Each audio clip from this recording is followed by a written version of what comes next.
So thanks again, everybody. Today we're discussing data literacy and career pathing with a specific focus of the data citizen persona. So really looking forward to that. And again, thanks, Howard. Over to you. Thank you very much, Paul.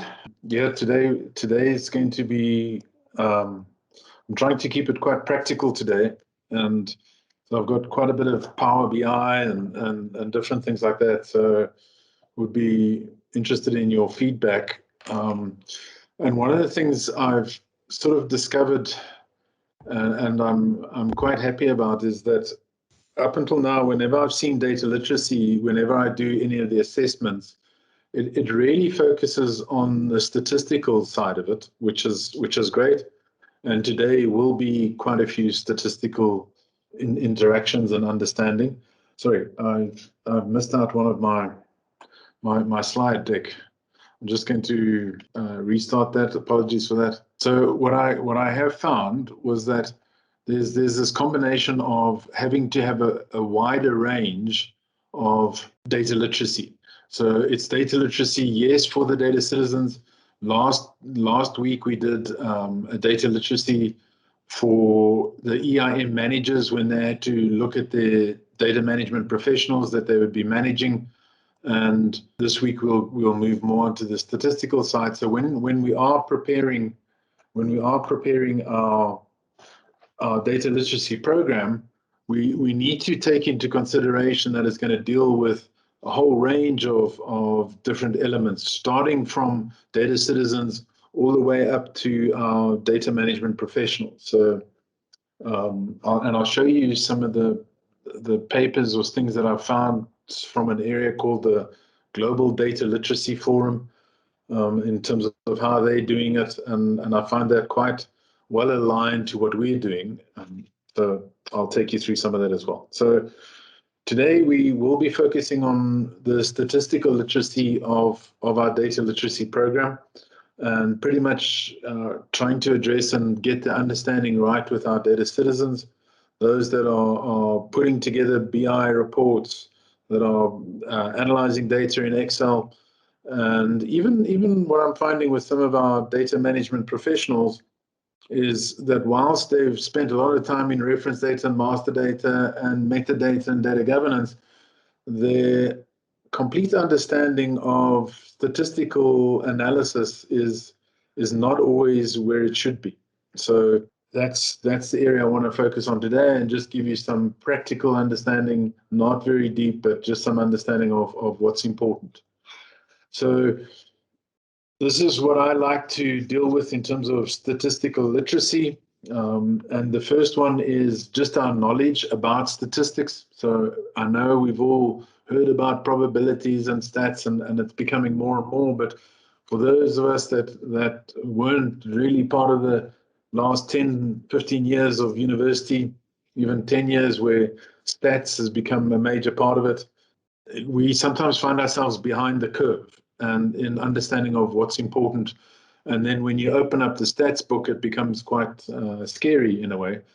And for me, I would like to really just break this down for the data citizens into two important areas.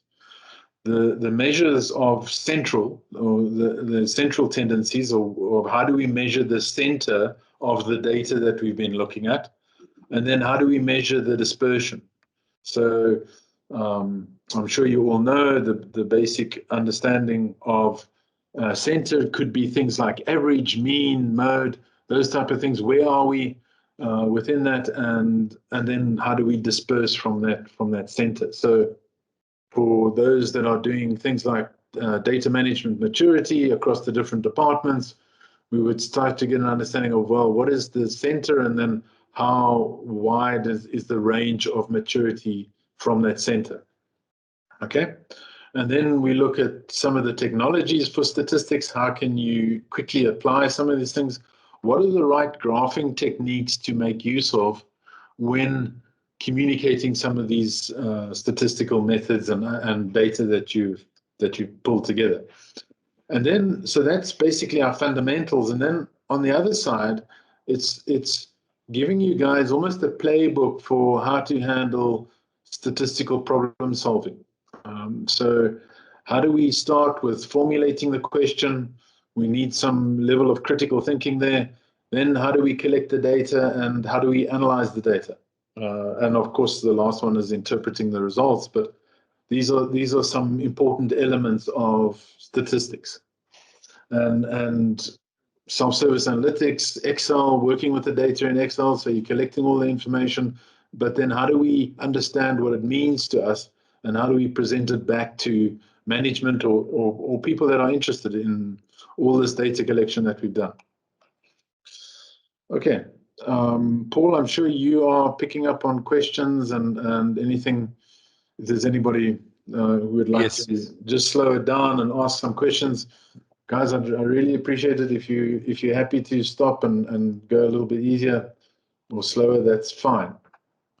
Okay, let's get to statistical concepts. I hope I'm not insulting some of those that have been doing it with such a long time. But I've found that the simpler I can make the message, the easier it is for me to explain to management what I'm doing and what I'm showing them.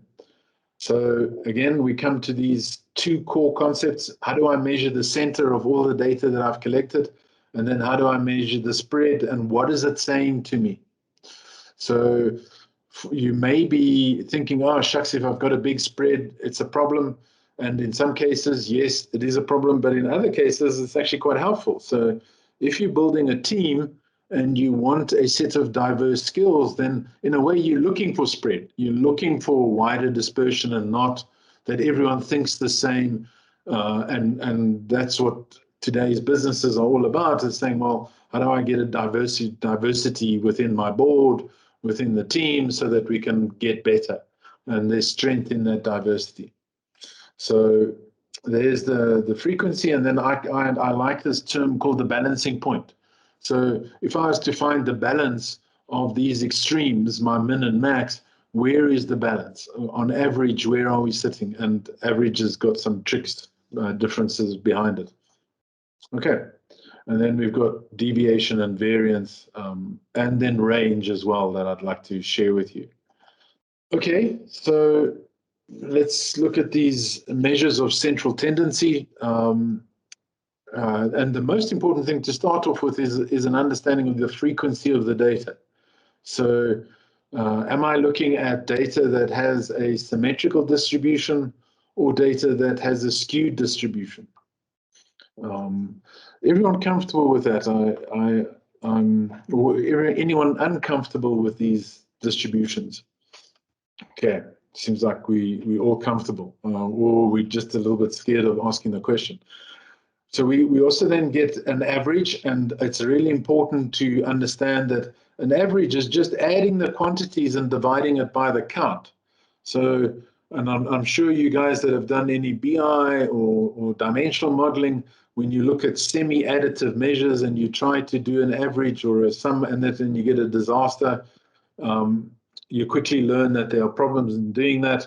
And so you, in a way, you calculate your averages. And then we have a mean, which finds the middle of two extremes. And this is greatly affected by the skewed data and outliers.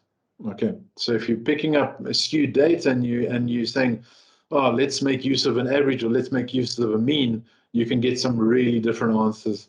And then the mode is what's not in the extreme. So what's almost at the central level. Okay, so I wanted to just give you some examples of this. And I put together some sample data in terms of potential hourly rates. And if I show you my base data, this is what my base data looks like. And I'm just hoping you guys can see it. Paul, can you see that, or is it requiring magnifying glass? I can see it, Howard. Maybe just a little bigger for some. I see there's a... Okay. So just sorry, I've got that. Now, I'm not sure. This is a bit difficult with Power BI to actually magnify on that. I'm sure it's fine, Howard. Yeah. Okay, so you can see here that I've actually taken the data management professionals as example, and of course I've twisted the data a bit to say that a data scientist will earn an hourly rate of 12,000 Rand per hour. which is ludicrous. But anyway, I'm just trying to show a point. And then we've got data visualization, which is a lot stronger. And then our architects, the quality, metadata, and data governance, those normal data management people, you can see the hourly rate is a lot less. So the variation or the distribution is quite massive. Can you see there where we've got the data scientists almost owning 66% of that, and then we've got these little guys sitting at the bottom. So our distribution is quite high, and you'll notice all of a sudden that our median is and our averages are very different. Okay, so if I then go back to the presentation, we have a scenario over here where the average for the big data is 9,000. That makes sense because it's 12,000 plus 6,000, and we divide that by 2, giving us 9,000. Okay, so that's in the middle between the two areas. And then if we look at these guys underneath here, we pick up an average of 42, and we pick up a mean of 43. Okay, so where we're working localized and they're quite close together, the average and the mean is very similar. So we don't need to stress. But notice when you look at the total, look at the difference between the average, which is 3,000, and the mean, which is 48. So now all of a sudden it's, wow, I didn't realize that I had such a distribution, a skewed distribution, and these two numbers are radically different. So before you start applying statistical concepts, you have to have an understanding of your distribution of your data. Any questions on that? I see Sigrid van der Walt made a comment, mode that occurs most in the comment section. Yeah, so it occurs most. So it's not the extremes. So it's actually sort of excluding the streams from the equation. Yeah. Okay, so then after that we go into what we want to look at in terms of measures of dispersion. So how wide is our dispersion? And then these are the three areas that are very important to us: the range, and you've heard of people talk about the IQR, and then you've got variance and standard deviation.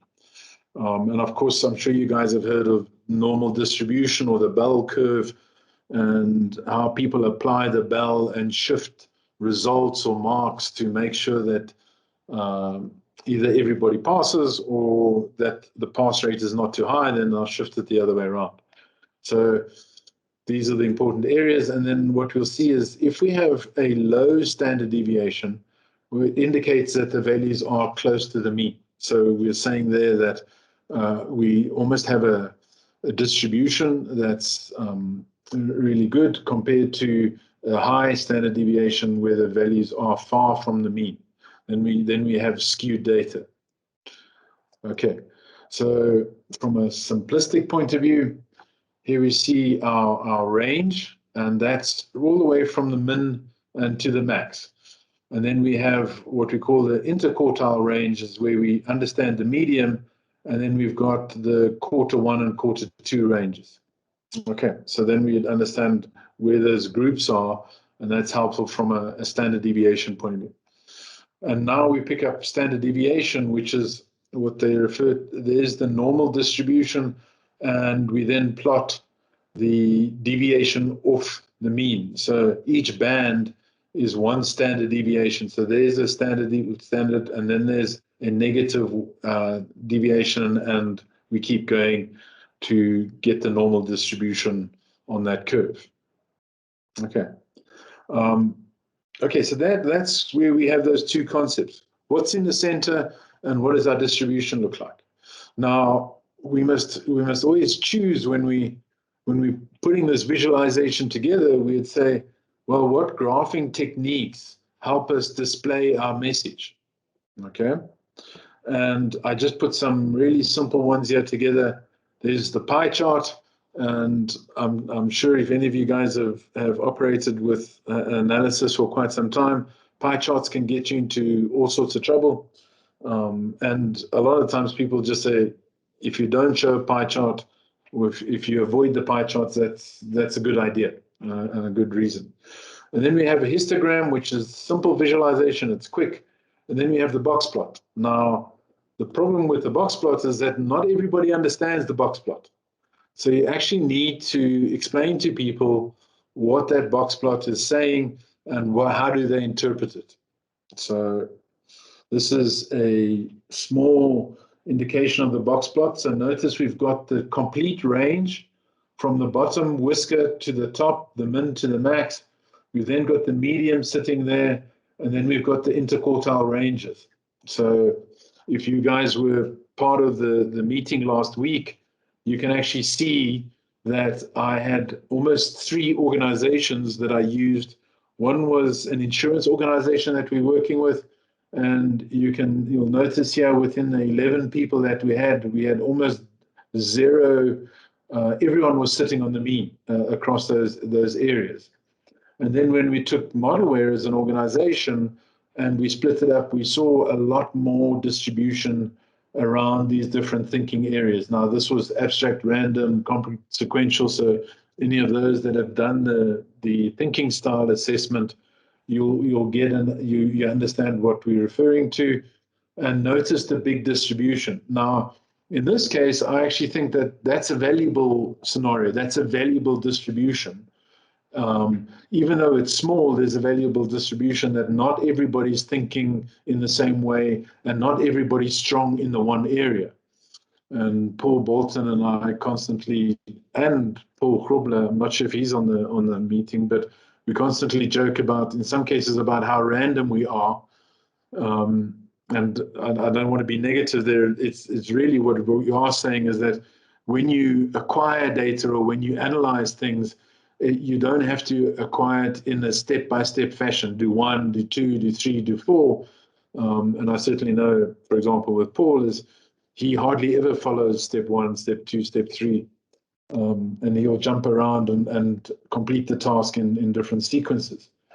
But then you'll have, of course, there are times where you have to do those steps in terms of following a playbook or a recipe, and now you need a more sequential approach that you need to do.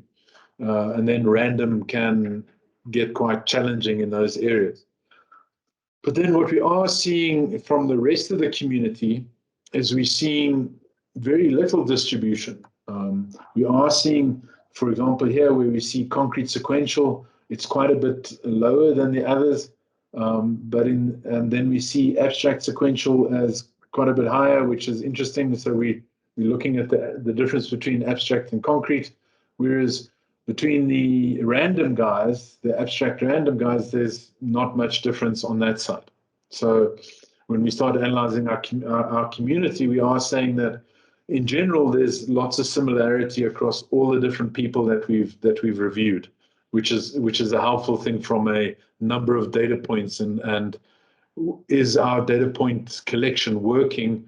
And have we not got a situation where we've really looked at a sample of our community and got a massive distribution? So different sets of questions require different discussions and understanding. Okay, so then what I wanted to show you is in terms of some of the visualizations, and this is going back to the Power BI. And in this case, when we've got a symmetrical distribution, the pie charts actually work okay. There's nothing wrong with that guy, and we can see the different elements that have come about. The histogram looks all right. Now, what we have is the problematic with the histogram is that we're battling to see what the average is amongst these different professionals. What's the average hourly rate for a data management professional? Whereas the box plot in this situation can pick it up very quickly, and there we can see the middle point sitting somewhere around 42.5, 43 is where our average is. And then we've got the extreme sitting down at 35 and the other extreme of 50. Now, compare that to our when we bring in a skewed distribution, and notice that the pie chart is pretty meaningless, right? It's almost rendered the metadata, the data governance, data sciences. We can hardly see what the numbers look like, and we also see the same in the histogram. where the data scientists and the data visualization are so high that these guys are wiped off the chart. And you'll see that I used the term earlier on in terms of outliers. Okay, so we would consider, in terms of the whole data set, we would consider the data scientist to be an outlier. And in some cases, we would actually exclude the outlier to get a better understanding of what the different roles are operating at. Okay, and then again, when we look at the box plot, we can see that it's okay at the big data level, we're getting some level of dispersion, but but when we include the data engineer in there, we're basically seeing nothing. So that was similar to what we saw with that insurance company, was there's hardly any change. And I really like this box plot view of it. They call it the human box plot, where we've got one human sitting down at the min, another human sitting at the max, and in between we've got the medium and the interquartile ranges. Okay, so that's a way of sort of explaining to the business in terms of why you're using those different visualizations and where they work and where they don't work. But the most important part is certainly understanding your data and then choosing the right visualization or breaking it up. Okay, so really just to take this back into Power BI, I can see, right, my data engineering group, that's, well, there's a symmetrical distribution. So when I do the analysis, I've got here something called symmetrical distribution. That's pretty fine. But if I take it across to the other side, then I can see myself getting into trouble. And if I come back to either the data engineer or the big data side of it, I pick up a different set of graphs, and it looks quite different in terms of your analysis. Okay, and there's my skewed data. That's what I'm seeing from that point of view. So notice that I'm now having to analyze this data in almost two groups. I can't just write one off and or work them, use them together. There's problematics in visualizing that data. Okay, are you guys understanding these concepts? Are there any questions? Paul Bolton, any observations from your side? No, really, just something that I commented last week, Howard, where just the if I can say, the information that is revealed using the box plot or the box chart versus the other. As I said last week, I first interpreted completely in reverse, actually. But the information that's coming through now is, just a different level, obviously, to what you're seeing in a pie chart or the histogram, which is great. And so notice how the box plot is so good at measuring the dispersion. Yes. And the histogram and the pie chart are not.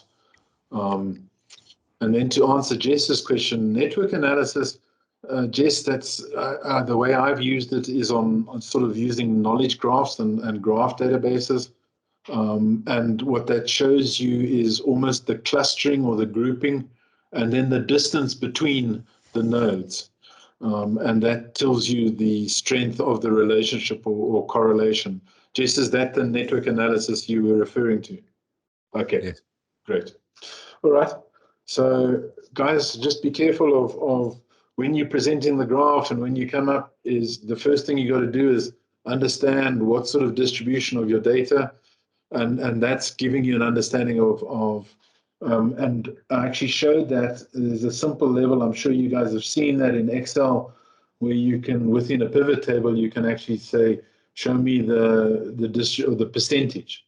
Okay, and if I just focus on my engineering side, notice that I've got very little. I mean, I don't have one element that's way out, and I'm getting a nice distribution here. And so that means that you can really easily make use of pie charts and histograms. They will show it pretty quickly.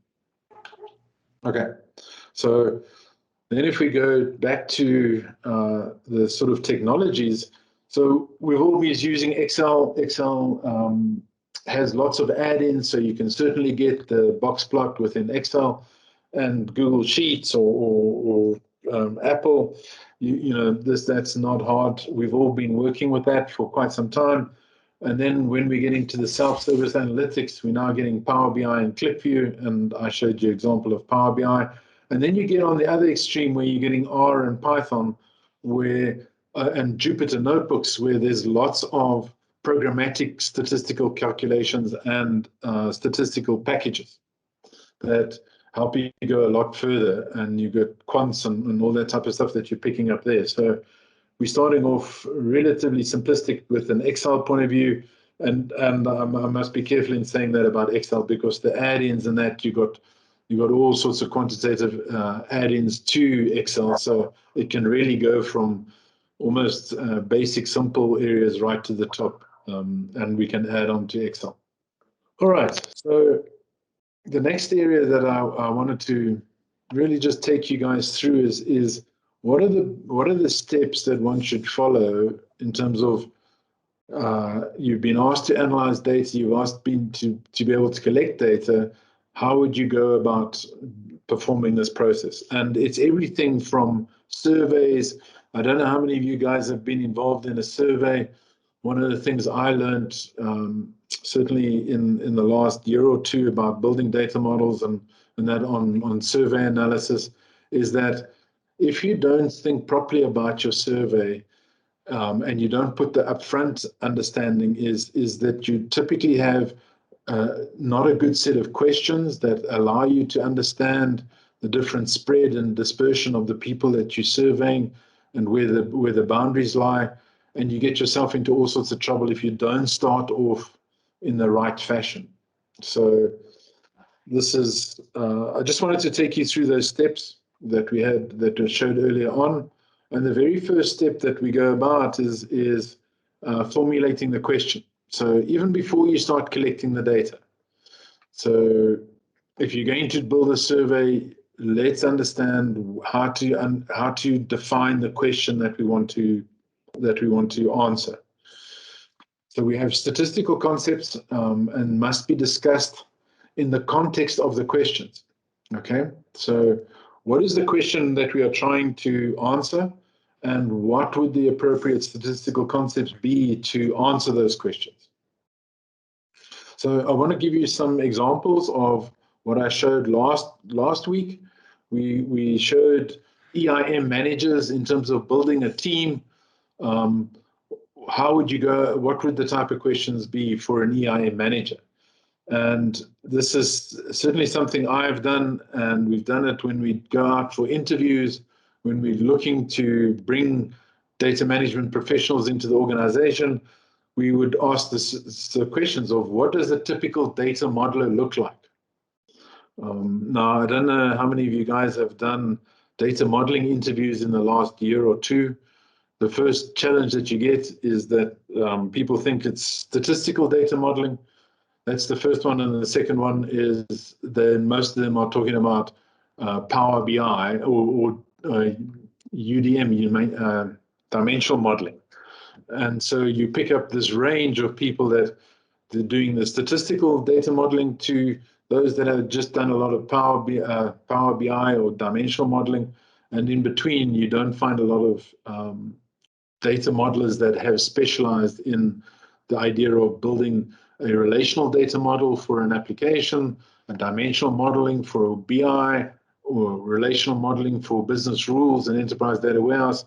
And you get this massive range of people that you pick up in the interviews. And if you don't formulate your request for skills that you want to interview on, you pick up this wide distribution, and you find yourself having to compare apples and pears continuously. And once or twice, we've actually just said we've just got such a wide range that we don't think we've done the people justice in giving them the right steer as to what we required. So we have this question of, what do our data management professionals look like? And then we would ask ourselves the question is, what would the characteristics be of analyzing our data management community? And so what we see as the three areas that are important to us is, what are the competencies at a knowledge area? So how do our data architects look like? How do our data scientists look like? And then we want to be able to compare them within those knowledge areas and across knowledge areas. So the first thing is getting the grouping right by knowledge area, and then we can look at different relationships between that and personas. I'd like to understand what is the impact of age. And I think last week I showed you is, depending on the age, we found a lot more people in the age bracket of 30 to 39 wanting to become CDOs. And then before that, the 20 to 29, there weren't a lot of people that were interested in CDOs. And then after that, people in my area that are saying, look, those days are over in terms of now trying to get into a CDO area. I'm very comfortable with where I'm at, and I'm happy in that scenario. And then the other thing is, how would we set up a data team? So what are the helpful distributions to have within a data team? So those were the questions that we wanting to answer. Okay, and that's why we've done the survey, and that's why we're collecting the data that we are. So once we understand that, we then start looking at what data should we collect. So I was talking about comparing this, or helping this data. These questions will help you to define the survey. And we've looked at the 4 areas. How do different data management professionals think and learn? What are their strengths within that? And what are the data management competencies? And a lot of this came out in terms of talking to people that do assessments for interviews, and they do a great job, but there's an area missing, which is the data management competencies. So they're really good at thinking and learning and strengths, but when it comes to integrating that with the data management competency, then we don't see a lot of those correlations coming out. So that was the question that we had. So very important that you think about the question before you start collecting data. And I've certainly seen that when we look at and we don't do this properly, and we just go out and collect data, we can get into all sorts of problems with data privacy and challenges like that. And then we have to be very careful of the data that we use and our purpose. Have we defined our purpose correctly? Okay, so if you've formulated the question, you've already got a good definition of your purpose. If you haven't formulated the question, and people ask you, well, what is the purpose? You're going to be battling to answer that question from the people. Okay, so the next step is then going out to collect the data. And we have broken this up into the 3 areas. We talk about the thinking style collection, and hoping that some of you guys have done the thinking style survey. It's very quick. It's convenient sampling. You can do it, and we're trying to get as many people as possible, and there's 0 cost. So I think it's almost about 10 minutes to do, and Veronica will distribute the results to you as soon as possible and give you some feedback. So then the type of challenges that we're wanting to do on the thinking styles is to say, does this change over time? And also with the strength finders is it also change over time with age? Now, it was really helpful to get some feedback last week that people are doing it over quite some period of time, 5 to 10 years, and they're noticing the same level of measurement, which means that this is helpful for us. What we didn't want is a scenario of measuring the 25-year-olds to measuring 40-year-olds or 50-year-olds and realizing that would change. And we'd have to redo that measurement. Okay, and then what we are worried about and what we are picking up in terms of the thinking style is some people are saying that it's quite influenced by the mentor or the coach or even the team.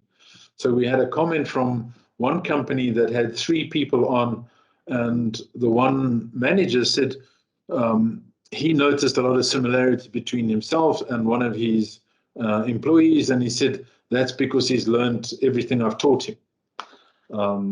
And we are a little bit concerned now as to, is it influenced, or can somebody teach you how to think?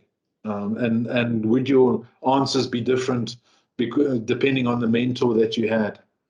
And we're trying to look for those different patterns and collecting it. So having an understanding of the team and the role that you want to play and your current role, that's what we're trying to pick up here. Okay, then we look at the strength finders. Unfortunately, this one has a bigger cost to it.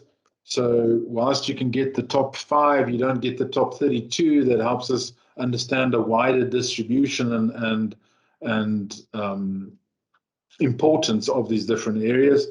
We have a challenge there in terms of the cost, and I think the cost is, for us, it's sitting at around about 1,000 Rand for everyone to take that sample.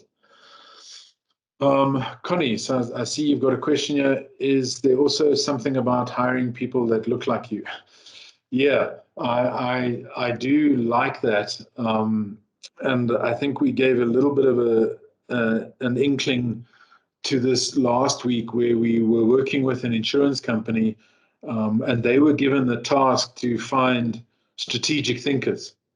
And we were blown away by the dominance of strategic thinking within the 11 people that were on the course. I've certainly never seen that, and you'd notice in that insurance company where I had is that the spread was very low. Connie, I don't know if you remember that. We had an extremely low spread. If I can just go back, this was the scenario that we picked up. So within that organization, you'll notice the spread was very low. So that is certainly a case where people go out and they specifically target a group. They were very comfortable with that, because that's what they were tasked to do. And you probably find in the wide range of the organization, you'll definitely not find this low spread operating in that data sample. Okay. So yes, we do. That's one of the challenges that we have when we have to collect the data. One has to look at the biases that you may be introducing within that data, and how would you overcome some of those biases. And another one of these areas that we had with Johan last week was just saying, well, are the strength finders dependent on external influences? So has the pandemic got anything to do with the way in which you answer strength finders? Has your mental health and your emotional state got anything to the way in which you answer some of those things? So that's an area that we're constantly working on in terms of collecting the data. And then when we look at the data management capabilities, that's our third assessment. We're now looking at quite a wide range of inputs there. One is acquired in terms of that the individual can tell us what they're looking for. And the required is that the company tells us what they require from the individual. And the desired is back to the individual to say, where do you want to be? So that's the 3 different areas and data points within that data management capability or competency. And what we do know or do understand is that the company maturity affects those answers. Okay, so we've seen quite a wide range of answers coming out, and we are certainly seeing with companies with a higher data management maturity level, it rubs off on the data management professionals in there, because they are operating at a different level. Okay, so that would give an understanding. All right, so this is what we've done. For example, there's Dama SA and Modelware. We've added this data literacy assessment. We're looking at the assessment of the knowledge area lifecycle, and I was very relieved today in getting I think it was a publication that was just released today, and there's an organization called Data to the People. And what they are doing is they're building a data literacy program, and I'm hoping you can see that, but they've got this breakdown very similar to ours, but different. They analyze you in terms of data discovery, evaluating and ensuring quality of data, data collection, data management, data manipulation, data analysis, data interpretation. So these are their areas that they look at data literacy, and they constantly evaluate in that, and they group them into three high-level groups, being those who can coach, they can actually teach people, those who are confident, they can do it themselves, and those that are curious. And I like that term, and so it's not a derogatory term to say those that are really just learning and they're curious about what they can do with data. And they've got some really nice distributions and graphs in terms of I think they've done a total of 50,000 data points that they've analyzed. They've really been spending the last 3 or 4 years picking up all of this data, and I was really impressed with the figures and the benchmarks that they are picking up. So why is this important? As a company or as an individual, you can now go and start to compare yourself in those different areas. Okay, which is quite helpful. It's always good to be able to map it back. All right, so now we've collected the data. Now we must think about how do we analyze the data and how do we view the data. And so I've really just looked at the categorical analysis or the quantitative variables these are the two areas that you need to look at. And what I have noticed in our collection is that we can think of these three different measurement areas almost independent. So we can analyze thinking styles and how does that change by age, or what's the different distribution on age. We can also look at it by knowledge areas. So if you're a data architect, what's your pattern look like in general? Or if you're a CDO, what would it look like? And we've been able to then compartmentalize these things. But when we bring it together in a combined view, and this is where we may find some level of network analysis looking, because at the moment we're battling to look at the correlations between the three. And I'll just share with you that's sort of the graph that we presented last week, where we have worked with them independently, but now how do we relate these two? Okay. And I haven't found a nice visualization at this time to actually show you these relationships.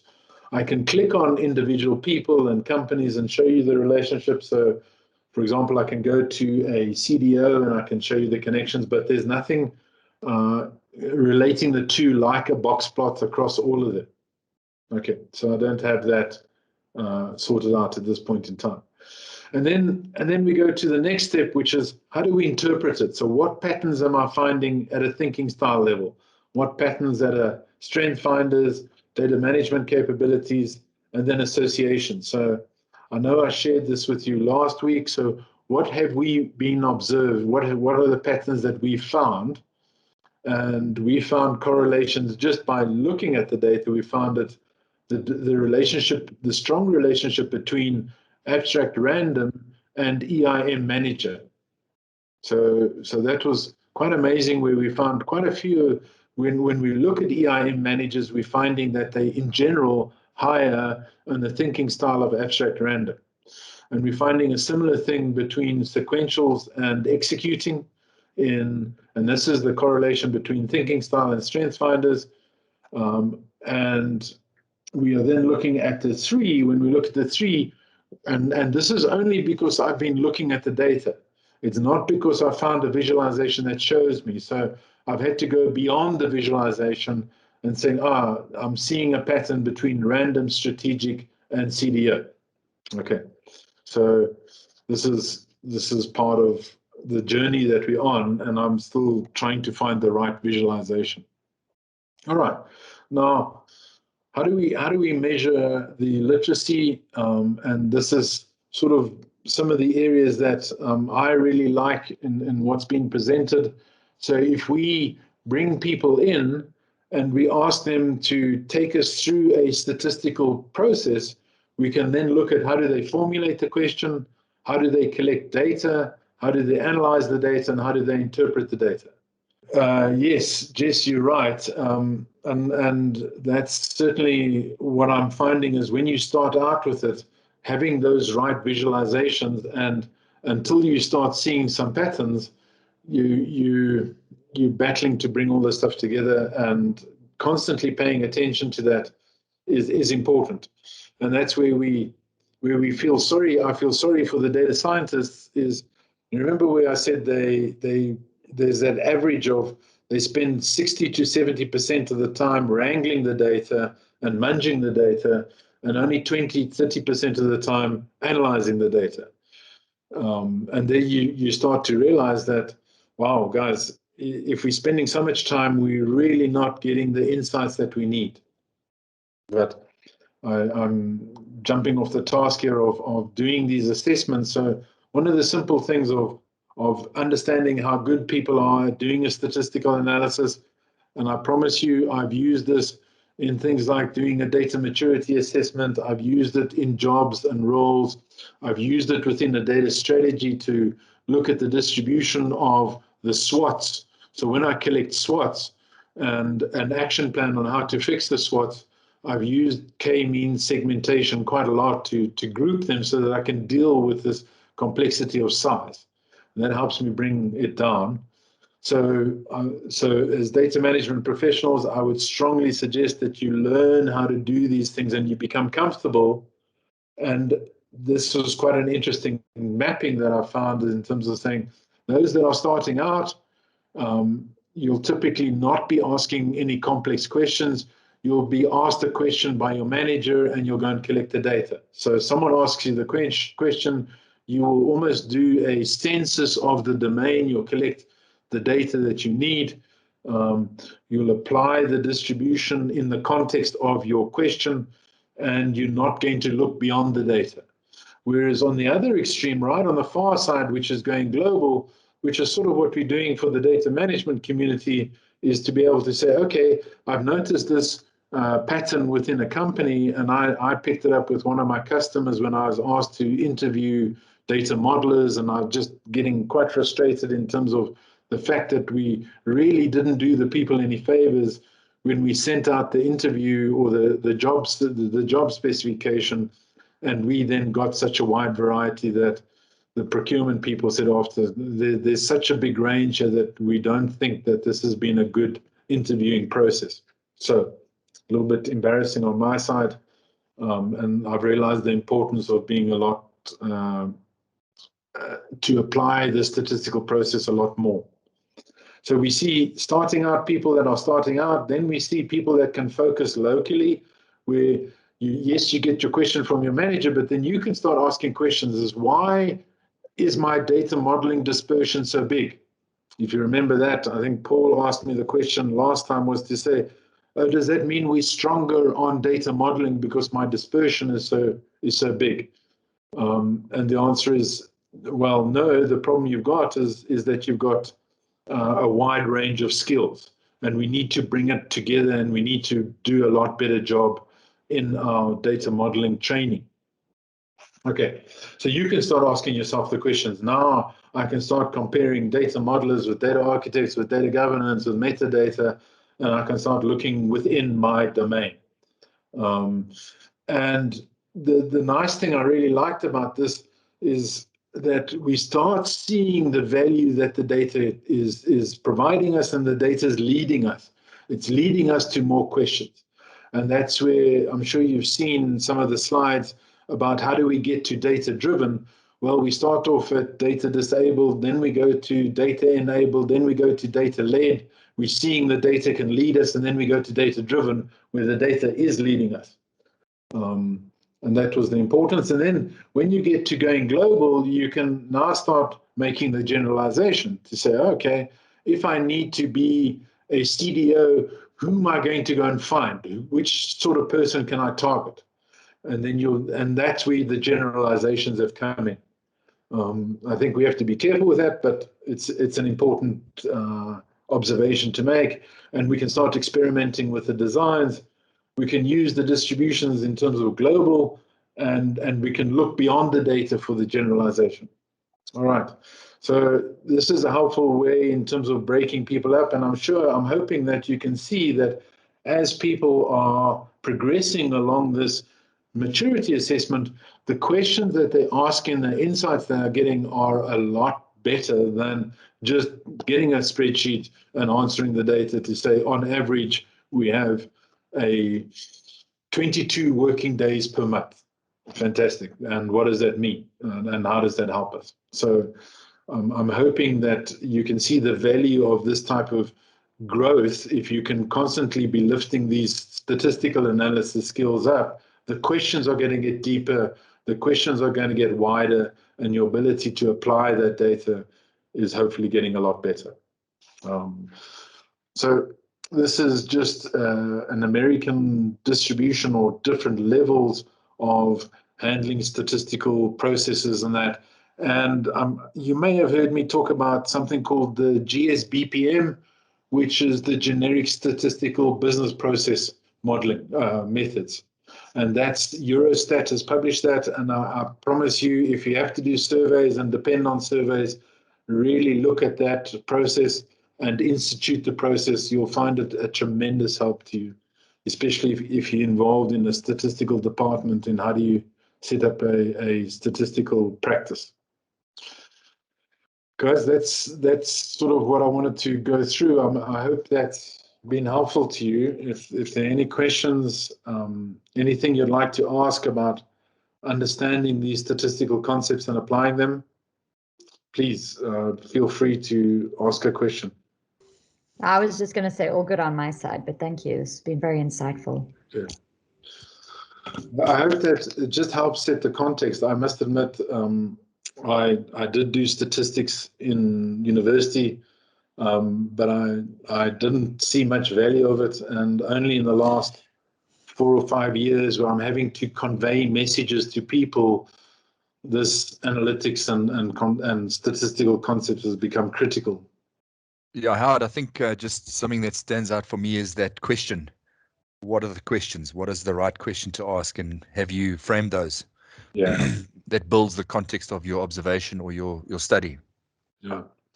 So there's a question from Reza. I think that's the first name. I don't see a lot of box plots in use. Is that true for you as well?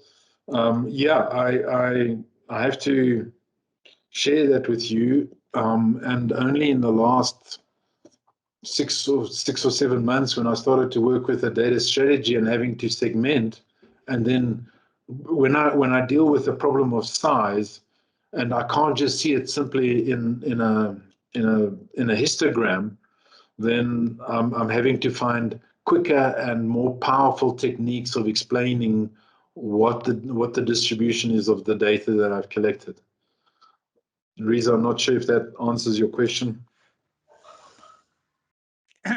Yeah, that was a good answer. I'm going to actually have a look at box plots myself now. And yeah, I mean, and I think we know that in terms of, that candlestick or the stock, where you can actually look at the fluctuation of your stock prices, and those that almost your blue chip, you see very little fluctuation, and those are high risk ones, and great benefits or losses can come from that just by having a quick view of those.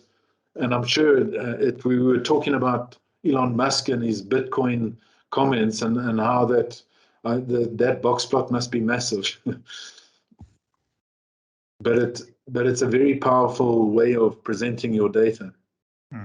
Thank you. Johan, any comments from your side in terms of the box plot? From my side, is definitely something that people don't use that often, and I think it's a well understood plot for that matter. But I think from a financial perspective, from, like you said, from your equity analysis and things like that, people use it a bit more. But in general, it's not a well-known plot that the guys use. And I think that's maybe a problem on our side, where we sort of, most of the times, we're just presenting the average. So this is your average invoice price, or this is your average sale. But what we're not asking is what's the variance and what's the seasonal differences that come about. Now, I think we're starting to see that with COVID that comes along, just blows those averages out of the park.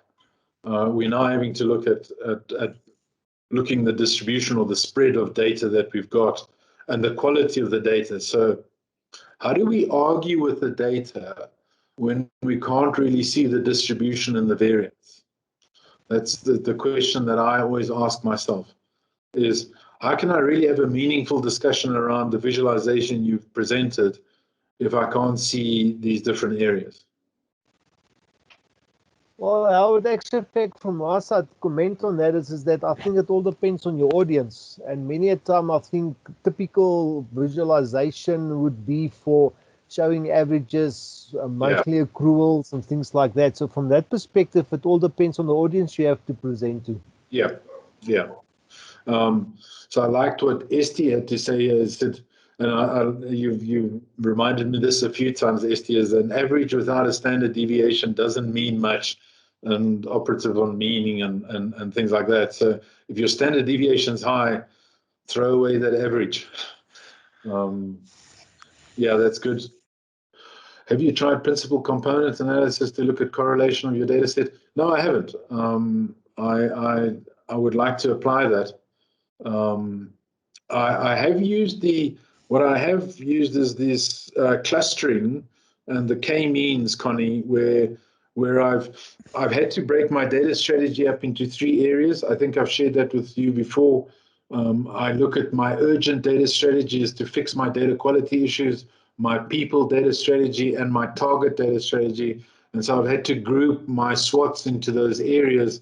And I use a k-mean segmentation in terms of the bubbles and the clustering, but I've used the box plot to show me how valid that segmentation is. And you can see if you've got these massive differences, then you know that your segmentation is not good. I will certainly look at it. Maybe Connie, when we do your analysis, we can review that. Thanks, Daneo. Wishing the abstract's good.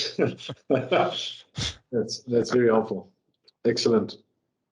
Any other questions, guys? Okay. Paul, maybe also. Yeah, thank you so much, Howard. As always, insightful. I can see from the comments, many enjoyed the talk. Thank you so much. Just a reminder, we have recorded it, so please drop a note on LinkedIn tomorrow or the day after, the day after, the day after, and request, and we'll gladly send it off to you. Also, please, if you've got questions that come up when you're reflecting on the session, please just drop it on LinkedIn as well, and I know we'll all jump at it and get them answered. Have a fantastic evening, and thanks again, Howard. Thanks, everybody. Thanks. Thanks, everyone. Thanks. Thanks, guys. Go well. Thanks.